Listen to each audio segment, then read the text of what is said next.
Ladies and gentlemen, welcome to the Vicki Chats podcast. I have a very special guest in the studio with me today. Today's guest is the kind of artist who doesn't just write songs, she builds entire worlds. Yes, Eva, Eva Via, also known as Eva Glasrud, is an Iowa farm girl turned world-traveling musician whose sound blends progressive rock, Brazilian percussion, jazz, and musical theater into something that's equal parts dance party and deep thought experiment. Yes.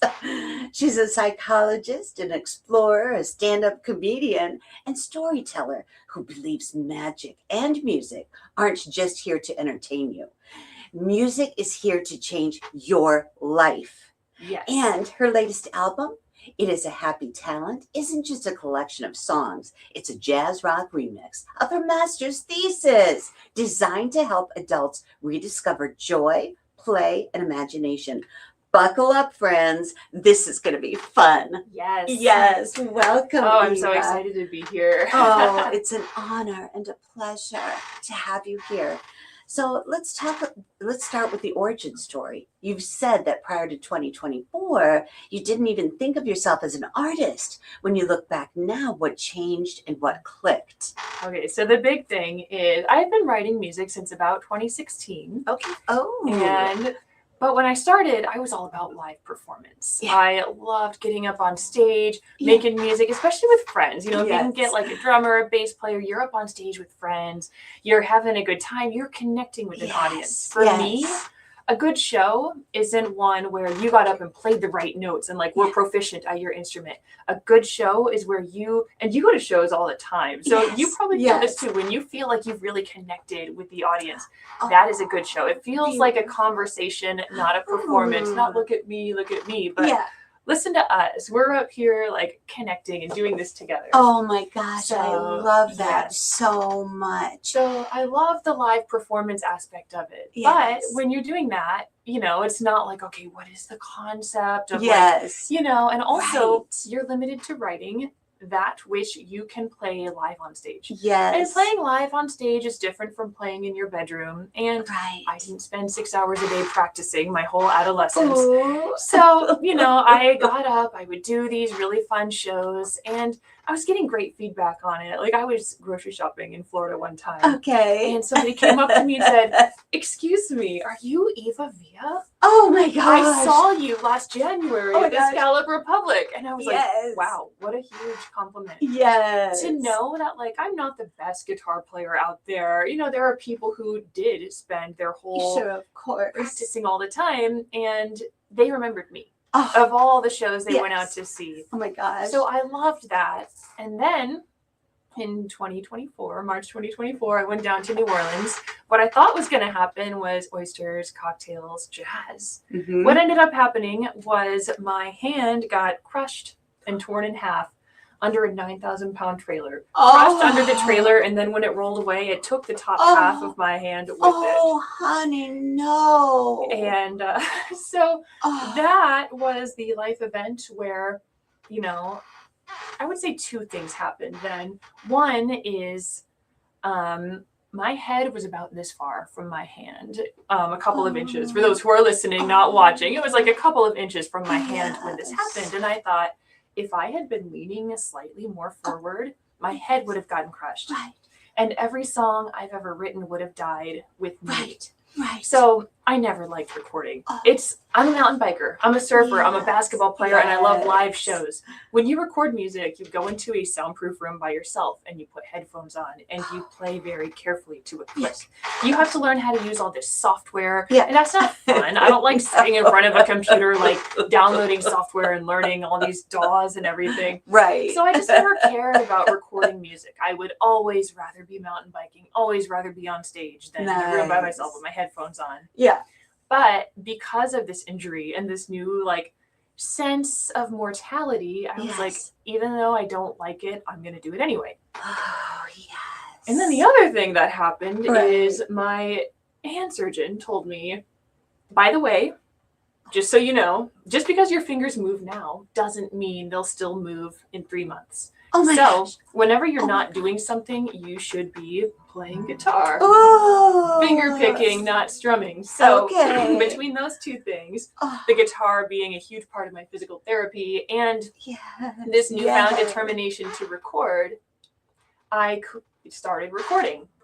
And the moment where I think I turned it from like, you know, a performer into an artist, a songwriter into an artist was, so if I'm going to record the music, I don't want to just be strumming the chords on the guitar. So I started working with a professional drummer, a professional bass player, professional guitar player, keyboard player, percussionist. I found these guys online.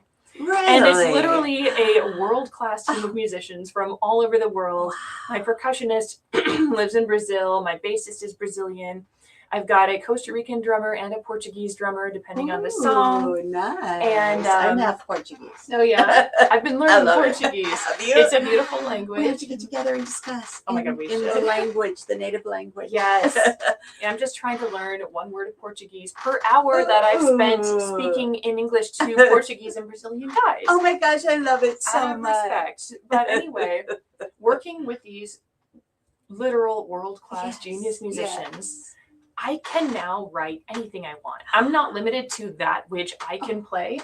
I am limited only by what I can imagine. There you go. And when you're like sitting down creating a work of art, you can really think, what is the message? What am I trying to convey? How does, you know, track 1 connect with track 2? Exactly. So, and you're going to play for us. I am. Yes. What song are you playing? I'm going to play my latest song. So, for those who aren't familiar, there is a new release strategy that a lot of artists are using called the waterfall release. Okay. The idea is that digital audiences like a steady stream of new content. So instead of releasing an album 14 songs at a time, a lot of artists are releasing one song at a time. Got you. Over a couple of weeks or a couple of months. So this is the latest song to come out on my album. It is a happy talent. I love that. This one is called Everyday Raptures and Ecstasies. And the reason I wrote it and the reason I love it is because I have a lot of songs about traveling. I RV'd by myself for 5 years. Oh, I my spent gosh. a literal year in Southeast Asia, several months in the Caribbean, Central America, and I have a lot of songs about that. Yeah. However, I think that the number one best way to be happy and playful as an adult is to capture that mindset. The way that you are when you travel, if you could be like that in real life. Ooh, yes. You know, like when you go to the grocery store in Costa Rica, you're like, oh, what am I gonna find in here? Yeah. When you get on the bus, you're like, oh, who is this woman next to me whose life is completely different from mine? Right. Maybe I'll talk to her. Hola, ¿cómo se llama? Ooh. But like, why don't we do that here? Exactly. Why don't, if I sit down next to somebody at a bench, why not have your life is just as different from mine as anyone else's. So beautiful. The point of Everyday Raptures and Ecstasies is to take that traveler's mindset and use it in your everyday life. Yes.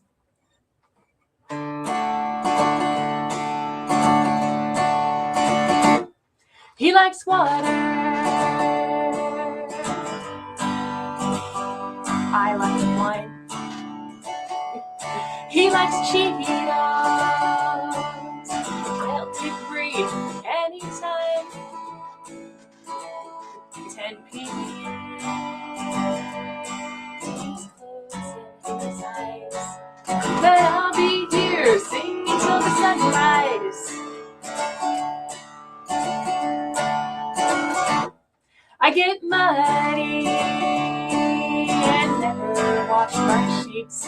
He's tidy and he'd rather do laundry than play with me. I got 3 guitars and spokes here on my floor. He exists, but don't know what he lives for.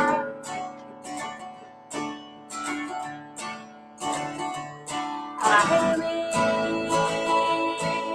for everyday raptures and ecstasies. I see some big rain clouds shine, dance wildly and capture the breeze. And if I loved him, what would happen to me? He takes sidewalks, lights his yawn. I kick my shoes off.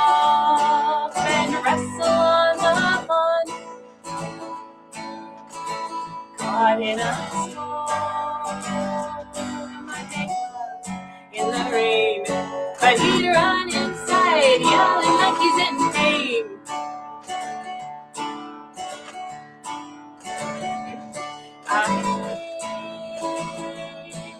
For everyday raptures and ecstasies, I see big green clouds shine, dance wildly and capture the breeze. And if I loved him, what would happen to me? Would mindfulness and miracles still take my breath away? Would mindfulness and miracles still happen every day?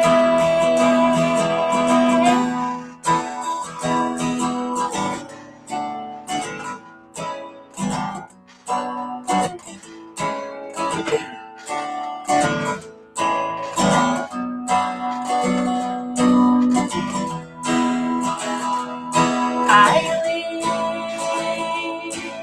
for everyday raptures and ecstasies. I see big green clouds shine, dance wildly and capture the breeze.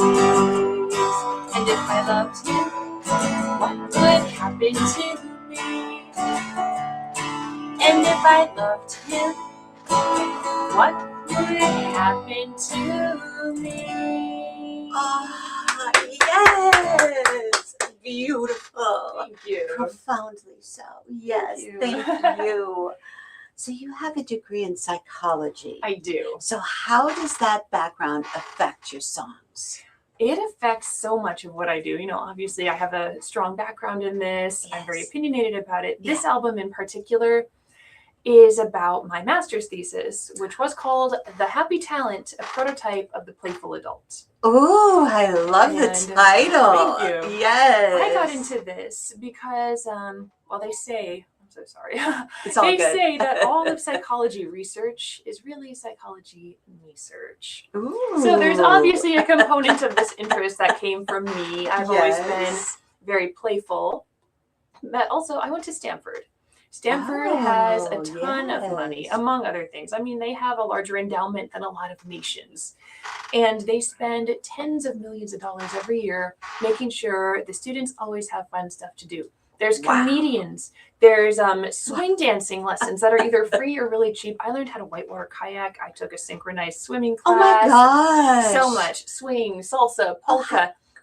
There was always fun stuff to do on campus. And intriguing. Yet, Wow. I would hear every Friday, I would hear people be like, oh, there's nothing going on campus this weekend. Or like, oh, I hate frat parties. And I'd be like, then why are you going to a frat party? Yeah, right? Because there's nothing else to do. And I'd be like, okay.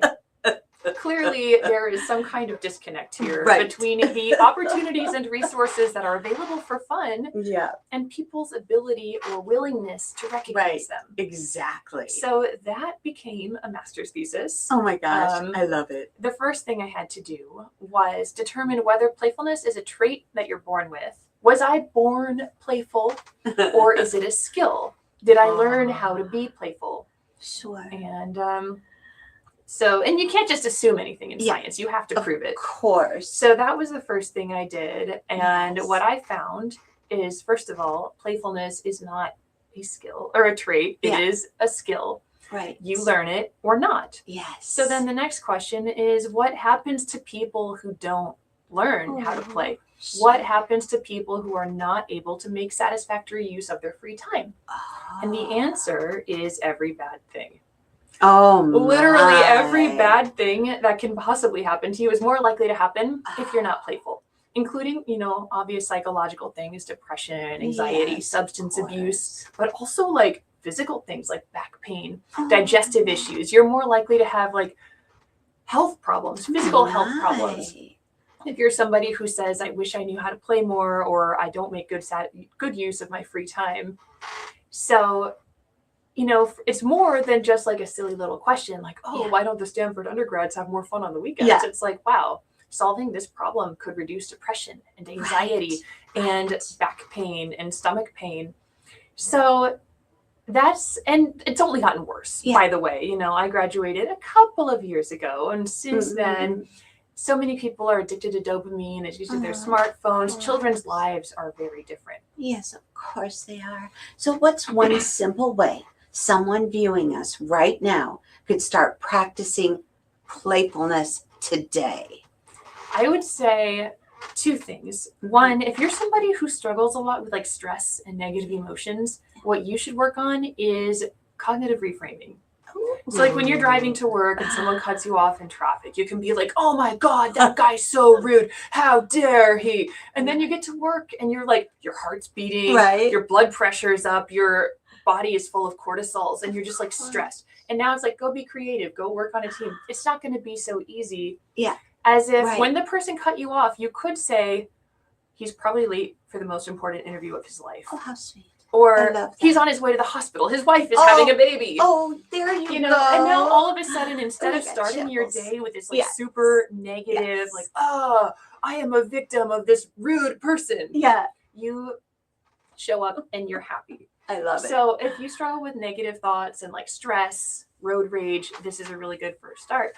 If that's not your issue, you just want to infuse a little bit more playfulness into your life, I would say find little ways to add novelty to your normal routine. Ooh, novelty. Wake up 5 minutes earlier and take a different route to work. That's all it takes, really. Like small amounts of novelty in your everyday routine really clear your mind, help you focus, and then you start looking more closely at things. Like there's a poster. It says that there's a battle of the bands. I like music. There you go. There's a concert that I really want to go see. Things you'd notice things around you that you never would. Wow. Just from taking a new route to work. So novelty and cognitive reframing. Oh my gosh, I love that so much. So your new album, It Is a Happy Talent, is described as a jazz rock version of your master's thesis. That sentence alone is amazing. And the central idea of the album is what? The idea, so the title, It Is a Happy Talent, comes from a Ralph Waldo Emerson quote. It is a happy talent to know how to play.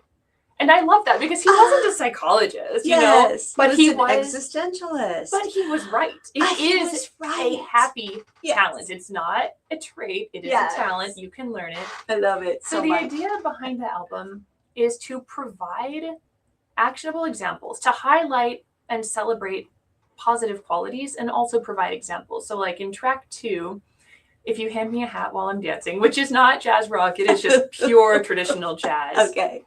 I give 3 examples of how adults can use imaginary play in their lives. When you ask most adults how you use your imagination, they're like, well, what do you mean? In the bedroom? And I'm like, well, I guess. But what I mean is like, if you pass me a ball in the driveway, I'm not just going to throw it at the hoop. I am going to see the shot clock. You know, there's seconds left in the game, and the defense is in this play. You know, I'm imagining the defense, where my teammates are. I'm imagining the score. I'm hitting buzzer beaters. I'm winning championships. I always joke, LeBron is great. Michael Jordan's great, but I have literally thousands of championship rings. Ooh, yay! Just from playing basketball in my driveway or going to pick up. And this doesn't just make it more fun, by the way. It also makes you a better player. Yeah. People like to say practice makes perfect. It doesn't. Perfect practice makes perfect. Never in a game situation are you just going to be throwing a ball at a hoop. There's always going to be defense. There's always going to be an audience. Exactly. So track 1 talks about imaginary play, which is a transformatively magical thing to have in your life. Track 3 and 4 are about similar things, which is leaving your home. It is so hard to get people to leave their home right now for entertainment. Sure, of course it's cheap and free and easy. Like, oh, it's a little cold outside. Like, if I go out, even if I wear a jacket, it's going to be cold. Yeah. Oh, I don't want to have to put my shoes on. Netflix is free. And, you know, it's cheaper to drink beer at home by myself than to go out. And so tracks 3 and 4, reverse lead and not so pure imagination, are about leaving the home for entertainment, having a psychologists call it a third space. You know, most people have 2 spaces. Work and home. But it's so important. And if you watch like all these famous 90s sitcoms about people with their friends, they have a third space. You know, it's a coffee shop. Like at Cheers, they had the bar. Friends, they had the coffee shop. They have a third space, and that psychologically, that is so important. It's important to leave your house to see each other face to face. Yes, face to face. A lot of people think it's as meaningful to them to text somebody as it is to see them, but it's not. In fact, it's actually a lot more draining psychologically and physically to text somebody than it is to see them. We don't think it because it takes more energy to start. You have to get off the couch. You have to get dressed. You have to go somewhere. But once you do that, it's energizing. Whereas staring at a screen all night is actually physically and mentally exhausting. Yes. So everything on the album is from the paper. I love it. And it's meant to be actionable. It's meant to be inspiring. And hopefully it is. You know, I've gotten some comments already, which I'm pretty stoked about. Yay. Somebody on Everyday Raptures and Ecstasies commented, wow, I have spent more time outside in the last week since hearing this song than I did all year combined. And I was like, this is the best feedback ever. The best feedback ever. So is there a specific song on the album that best captures the heart of what you're trying to communicate? Or is it more of a, you have to listen to the whole journey experience? Oh, of course I want people to listen to the whole thing, beginning to end. Of course. I love If You Hand Me a Hat While I'm Dancing. It is pure unbridled joy. And I know it's jazz and not everybody likes jazz, but I think it's the kind of jazz people like, you know. Fun, yes. And, you know, just that imagination, I think, is the first step. Because imagination takes willingness. And so does every other kind of play. You have to be willing to maybe look a little silly on the dance floor. A lot of people don't dance anymore. That's ridiculous. I love to dance. Yeah, I do too. But like a lot of people, they would rather film the concert and like watch it through a screen than watch the like real high definition version that's happening right before their eyes. Be in the moment. And then other people don't want to dance because they're afraid if they dance, somebody might film them. Oh. And I get that. People film me all the time at karaoke on the dance floor. And usually I'm so excited about what I'm doing, I don't even notice. Right. But if I do notice, I'm like, well, yeah, who cares? It means I'm having more fun than they are. Yeah, there if they're filming me, it's because I'm having more fun than they are. I would 100% rather be me than them. Yes. So you've done stand-up comedy as well, obviously. Yes. How does humor play into your music and your approach to life? Well, you knew my mom. Yes. She was so funny. I loved your mama. Well, first of all, every good thing about me came directly from my mom, including she was so funny. Yes. If she ever couldn't make it to someone's dinner or party or whatever, people would be like, no, try to get her to come, because everyone knew it'd be more fun if she was there. But humor, music, these things have always been a huge part of my life and who I am. Yes. The first time I did stand up was actually totally by accident. Ooh. I went to an open mic in Austin, Texas, and I thought it was good. I showed up like with my guitar. I thought it was going to be a music open mic. And it was not. It was a comedy open mic. Oh my gosh. Well, I am officially last on the list. I've probably got about 90 minutes. Yeah, I got something funny to say. At that point, I'd been full-time RVing for almost 3 years. Oh my God. I was like, yeah, I've got some stuff to say about life on the road. Yes. So I came up with a bit and I did it and it was fun. Oh. And I thought maybe I will keep experimenting with comedy as a format for these social messages that are really important to me about playfulness, about like social media addiction, about whatever. Because with song, you've got verses, choruses, rhymes. With comedy, you can just say whatever you want. Yeah.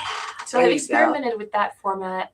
I like it, but there's just something about this songwriting, especially with this group of musicians that I'm recording with now, where I am just unbound.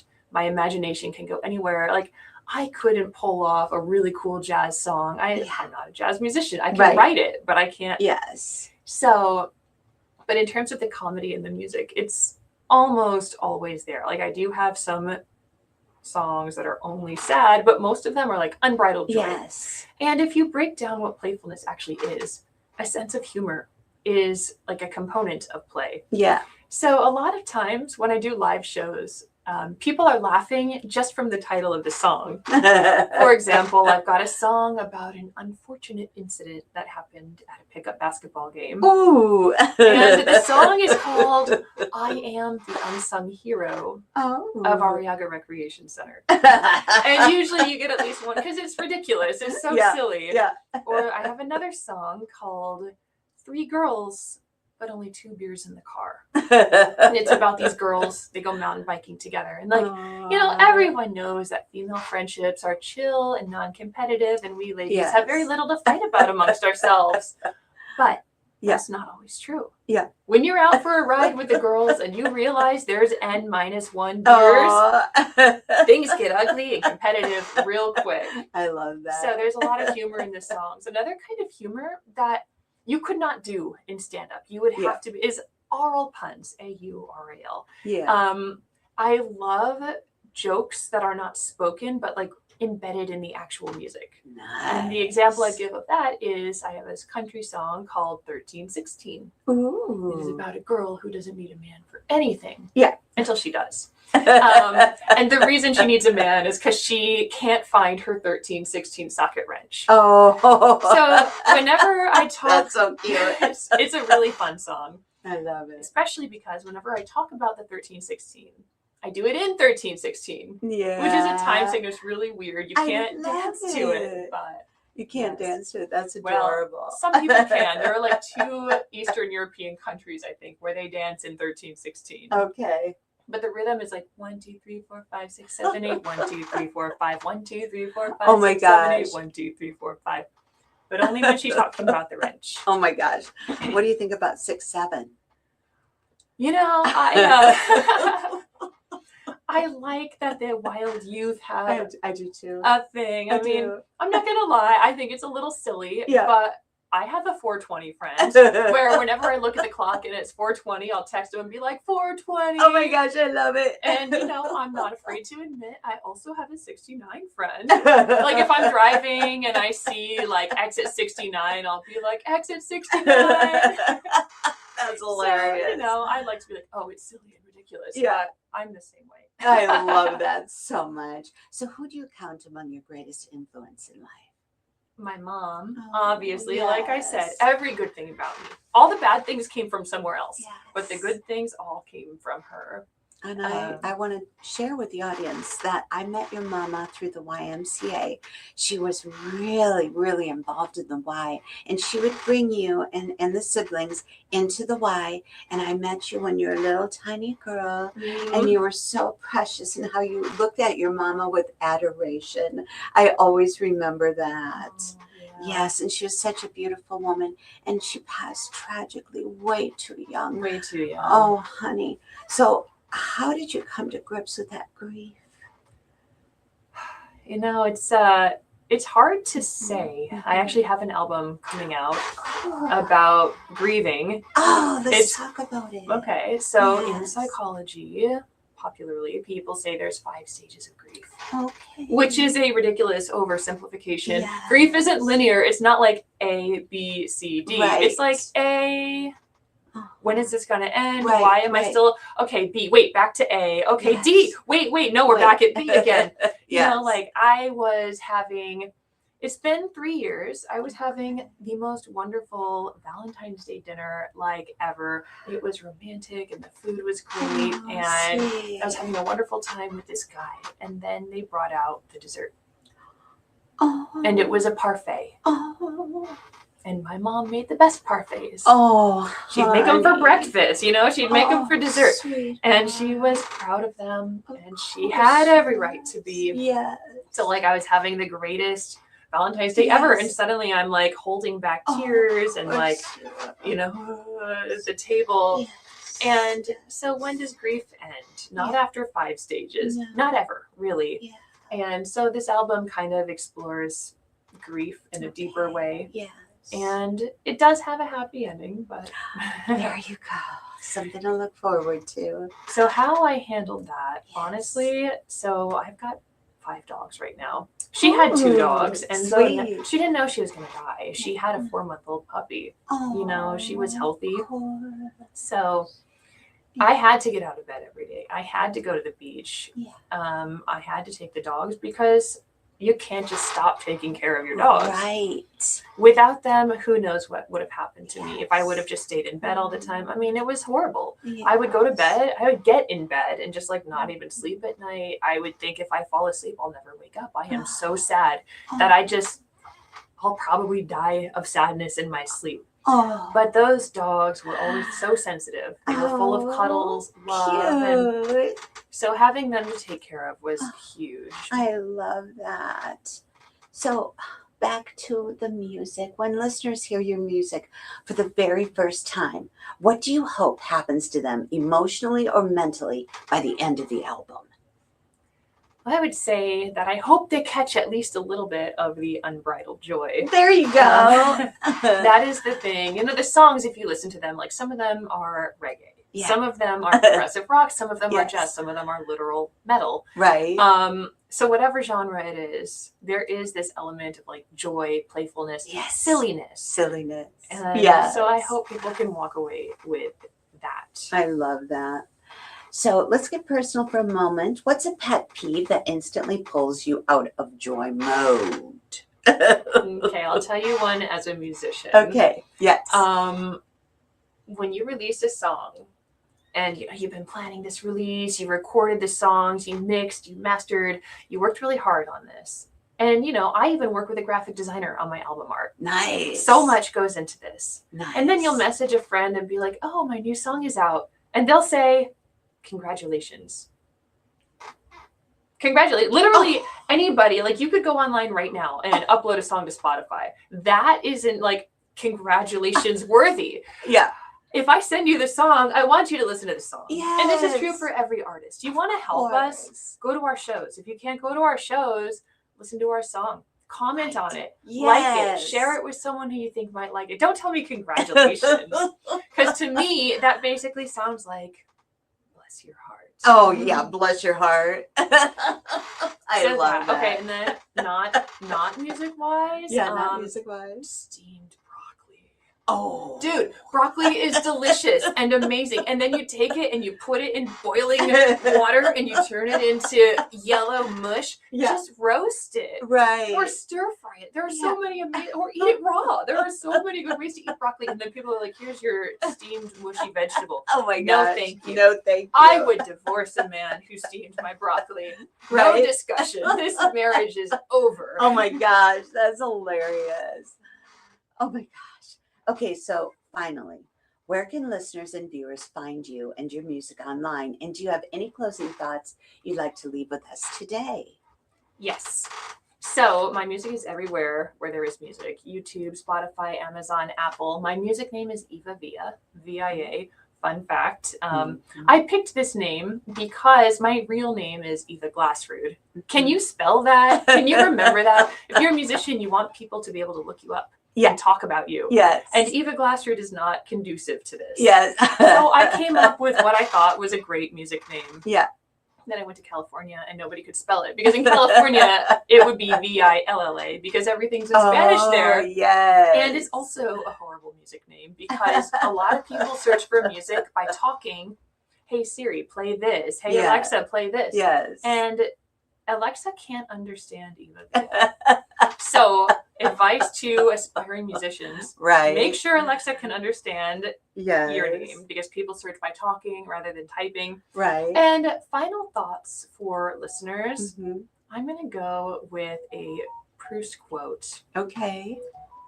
The voyage of discovery consists not in seeking new landscapes, but in having new eyes. Yes. And at the end of the day, that's what all of these songs are about. Oh, wow. You make the adventure. Costa Rica doesn't make the adventure. Disneyland doesn't make the adventure. Yes. You do. Right, you do. Oh my gosh. So take those eyes. Take those Disneyland eyes. Take those Costa Rica eyes. Bring them home. Bring them home. That's going to be your best souvenir.